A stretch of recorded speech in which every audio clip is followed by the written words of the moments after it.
Welcome back to Celebrity Radio. It's Alex back in Sin City, talking to one of my favourite people, Carrot Top. How are you? Oh, Carrot Top, yes. Your favourite. Good. Thanks for coming to the show. Nice to see you again. I think it's been like 4 or 5 years since we last spoke. Something like that, yeah. Did I offend you last time? No, not at all. You can't offend me. You saw the show. That's my whole job, is to offend just a teeny bit. Just slightly. I mean, your T-shirt has the big letter C on it. I wondered what that stood for. That's funny. I should say that in the show because I do a whole theme about cock. I should say that. That'd be hilarious. Have a shirt that we saw Carrot Top. You can have that. You can have that gag on me. For Carrot, but now that you say that, we added more of those jokes in the last couple of weeks. It's kind of becoming our inside joke for our crew about what the show's about. So, I guess you've got to do that because, I mean, I saw you first, I don't know, maybe 10 years ago, and we spoke then, and then we spoke a little time afterwards, and then there was a thing with a massage that you told me about, and it put me off for a while. Are you still having your daily massage, by the way? No, I get one a week. Just, but I get injured. You saw the show. It's like a very high contact sport. I'm out of breath and I'm running into stuff in the dark. Every night I run into something. I'm bleeding coming off, I tell you what I love about you is your ability to move quicker than any other comedian I've ever seen. I don't feel sorry for you so much as your crew. How do they keep up with you? They don't a lot of times. In fact, my mom, God bless her, she lives in Vegas and she comes and the first thing she always says to me is, "You're going too fast. You can't, the crowd, like you want, I'm like, but I think Vegas has done that to me because Vegas crowds are, they have zero tensions. They're walking around, there's like fire and things and lions and tigers and all these things and lights and then they come to the show and there's like, it's air conditioning and they're like, oh, it's quiet. So it's kind of a challenge to keep everybody up in the energy and different when you're playing like Kansas City where they come to see you. It's kind of let's go see Carrot Top. Or here they're like, well, we can't get in to see Cirque, so we'll go see Carrot Top. Is your theory also, if you didn't get this one, try the next one, and if you don't get that one, there'll be another one along very soon? Well, hopefully. Sometimes you can go like 3 or 4 or 5, 6 where they don't get, and you're like, that's like tonight I was having fun with going, okay, I'll take that out. That was kind of just my part of having fun with when something doesn't go well, which has always been my favorite thing with comedy. But the unfortunate thing about that is that gets as big a laughs as the jokes, because that's kind of funny too. That was like growing up when I watched Johnny Carson. That was his big thing, was that he got bigger laughs when things didn't work. It was just his gesture like, ugh. Well, anyway, thanks for the quiet place to practice kind of thing. So with comedy, it has to be that, because I think if the crowd senses that you really are bombing, then it gets weird. So you kind of let them know, my show is about bombing. The whole show is about it doesn't make sense. So it's all about something doesn't work, then you get something that works and something doesn't. So you're right. There's always that one joke, hopefully, that's coming up that's going to get them. But it was like that tonight. It was like a roller coaster. There was one part where they were going nuts, and then there was a part where there was like 5 jokes in a row. They're like, I don't understand. Or they don't know the Beyonce thing. That was an inside. I don't know if people know that or not, but if you're not watching the news, you don't know. I didn't know anything about it. My crew said we should do something about Beyonce. Well, it was interesting you put that in tonight. In the car on the way here, I made jokes about it, and these hadn't heard because they're in Vegas having fun. They're not watching the news, so they've got to catch up with. Yeah. Same with the NFL. I just added that with the gay thing, and I kind of hiccuped a little bit because I kind of forgot that I just added that joke. It's so new, so I kind of didn't go into it like I normally. Like last night, I was ready for it, and then tonight I was like, wait, there's a joke about NFL and the gay player. Shit, So I did it, but there's so much to remember. So it's kind of hard. Could you start a conference with what's going on in your head at any one point during that show? Because, there's a million things you can turn around and find to get you back into the show. But remembering in which order it's meant to be must be incredibly confusing. Yeah, that's one of the things about the show that's not really in order. We have a kind of an outline, and then I kind of jump in and out of it. And my crew, God bless them, they're really on it because we did a couple things tonight we didn't plan. And we kind of look at each other kind of like that was fun. And you saved me on that, and I saved you on that kind of thing. So there is a lot of leeway in the show, which not a lot of shows have in Vegas. They're normal production shows that this number, good night. Yeah, we have a little more fun to kind of loosely play. Yeah. I wouldn't want to be your sound guy though, because you're so reliant on him. Because a lot of your stuff leads to him hitting the button for the punchline. He's got to be on the ball. Yeah, he does. And last night we actually had a couple that he wasn't, and after the show he's like, "I'm so sorry, I don't know what happened." So, and if I'm ready for it, it doesn't happen. Like I didn't think it was the whistle. I think it was like they changed it, and it wasn't a sound. It wasn't a joke. Then the crowd's like, what the fuck? And I said, well, there's normally a song that goes in there. Then it's funny because it messed up, and then they're like, okay, they planned that. We didn't really, but And that's the thing, you wouldn't know. It's a basic 90 minutes of craziness, your show, and you come on with high energy. I've asked you the question before, let's do it again. Is where do you pull that from? When you're stood in the wings, you're here at 0, and then you've got to go on to 100%. You know what's interesting about that? I've always just somehow found the energy, because people always ask that question. Everyone always has that. I don't know who they are, but everyone says, what if you're not feeling good that night, or you're sick, or you're not in the mood? And we've had that one where I'm sick maybe, or something horrible has happened, that something even tragic that's happened in the world that you have to go on. That's harder than I always find the energy. I don't know what it is. I crank my music backstage, so right before I go on, I'm listening to Motley Crue or Queen or something, and I kind of have notes that I read through that kind of puts me into a place. Everyone came to see a show. Like, you got to remember they're out there to see a show. They want to have fun. So my number one note is always put on a good show.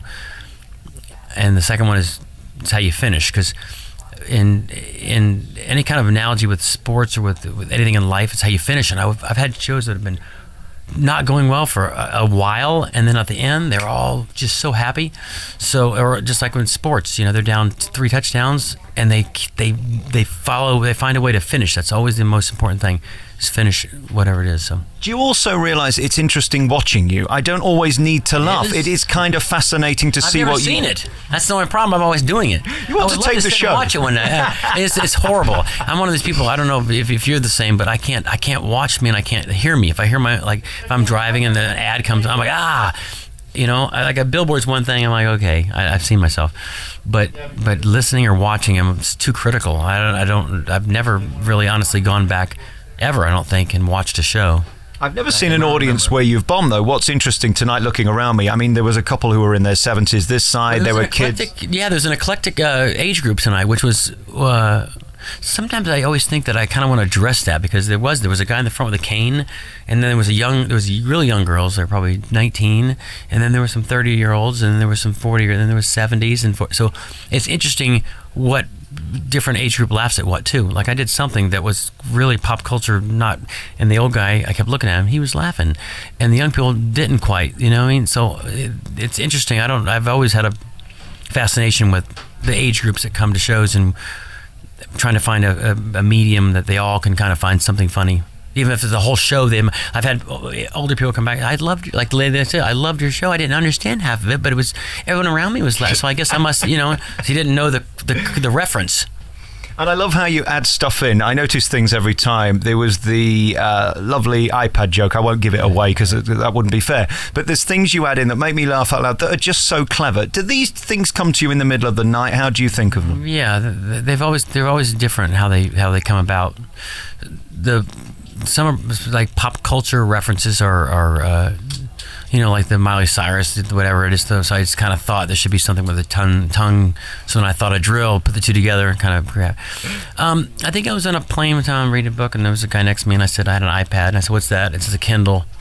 So I said, "Oh," and I just thought, what would be a redneck version of that particular item? So it would be a book in glass, So that's a kind of, I've always never really understood where the thought process comes in. Sometimes it hits me at 4 a.m, and I was like, there it is, I got it, and I make it. What's also nice about you, I've noticed of late, since the first time I saw you, you were sort of fighting to be Carrot Top. Now, there's been a sort of turn that you're part of the establishment, you're referenced here, there, and everywhere. You've made it. People aren't coming here by accident now. They know who you are. Are you proud of where you've got to now and what you've achieved? I mean, you've been here an awfully long time. You would have been gone now if you weren't any good, surely. I think so. That's one of the strangest things about this business is people always, as you do it longer, people will say to you, like, wow, you've had a good run, and wow, you must be doing something right. And as an entertainer, you don't think that. You just kind of think, well, why would I not be? But then at the end of the day, when I'm laying there, I go, there is something to be said about that, I guess, because I did go through I went through a struggle with, and I was always doing good with my fans, but people would be like, Carrot, it was love or hate. So I always found it funny that, I used to always say, if you're not a fan, don't come to the show then. If you're a fan, then you come. If you don't, then whatever. I don't, it's like anything. It's like with music. I listen, if I like it, I like it. If I download it. but I did go through that phase, and then I did become. I think there's one day where I actually said to myself, "Yeah, I am who I am," and Jesus, I'll be a veteran, soon. So 30 years in this. Right. So you kind of. That's the key though. The whole time though is now that you get to this level is becoming harder. The job is to focus more to keep everybody happy. You want to leave unhappy. You don't want to leave where they go, oh, I should give it up, kind of thing. So you want to keep keeping the show fresh and keep people happy, and you'll know, when people stop coming and there wasn't, then sad reality of it is. So, I have friends of mine that always say, how come you still write? Why you just you have an act that can get you through the next 10 years, just do the same thing. And I'm like, that's never been my theory. My equation is always to keep new and fresh, even if it's, it's the same formula that I might have, but it's a new, like that thing on the NFL is now. The Beyonce thing's now, so I try to keep it all current. Even the songs that I try to pick, some are old, some are, topical songs that people might know. I think I even referenced that tonight. I actually said, well, at least he's working. I never said that before, but it maybe just for some reason, because the joke didn't do that well, and I said, come on, give me credit, it's current, Somebody said to me recently in the UK, how are you doing? And I said, well, I'm still doing it, which is better than most, isn't it? The fact you're still at it must mean that I suppose you've achieved some level of success.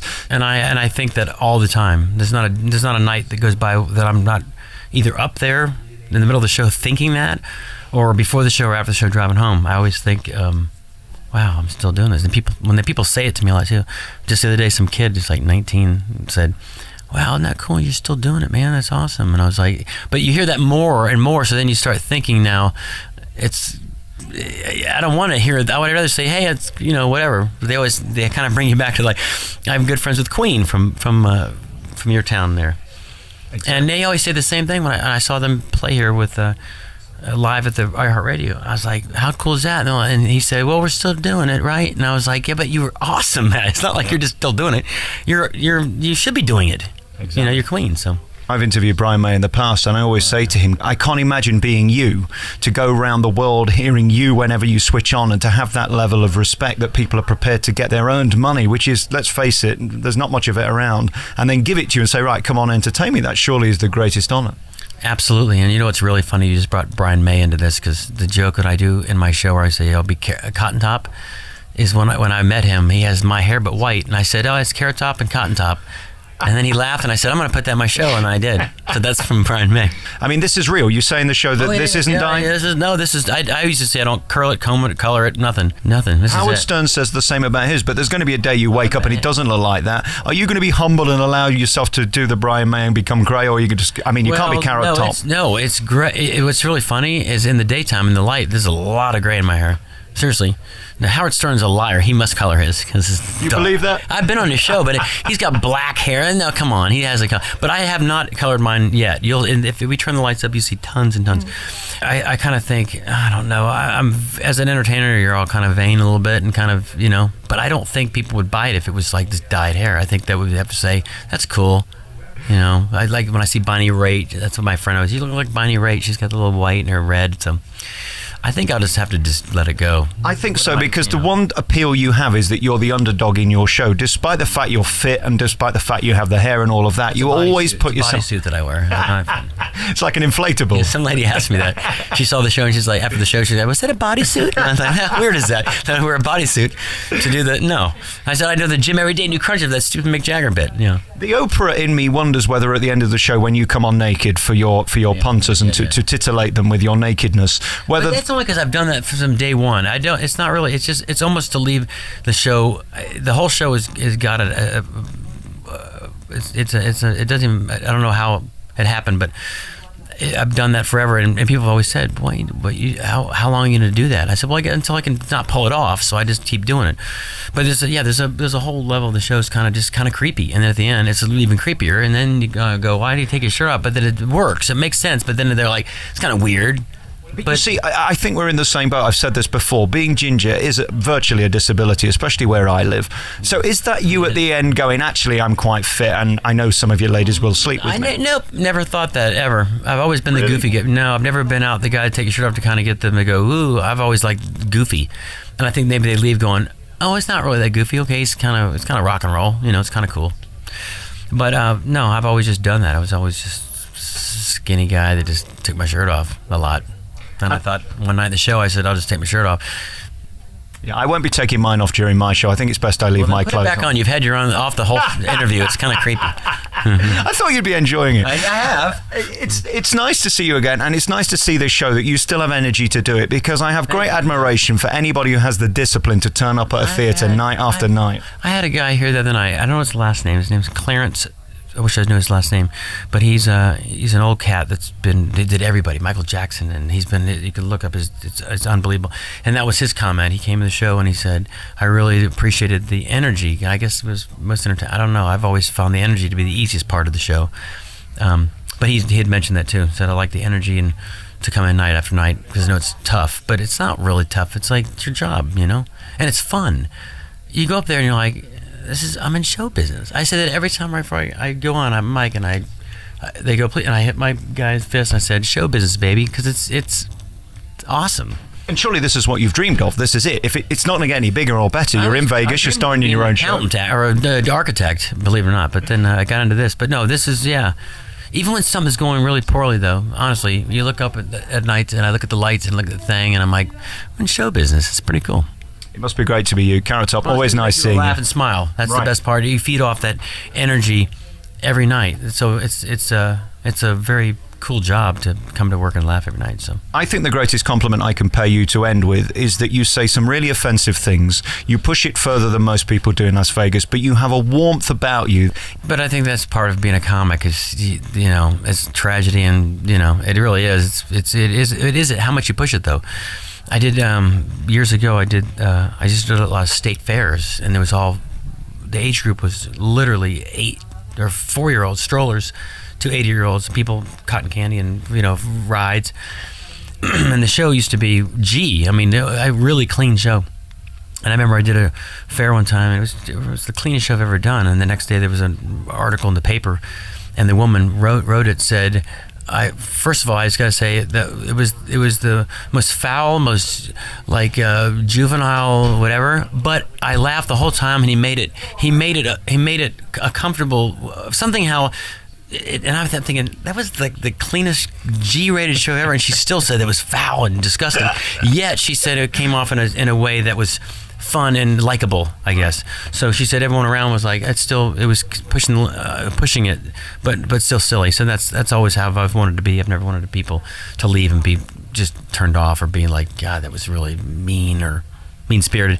That's why a lot of during the show I always say, I kind of show the fact that I've been picked on too my whole life, and that this is all a joke. So.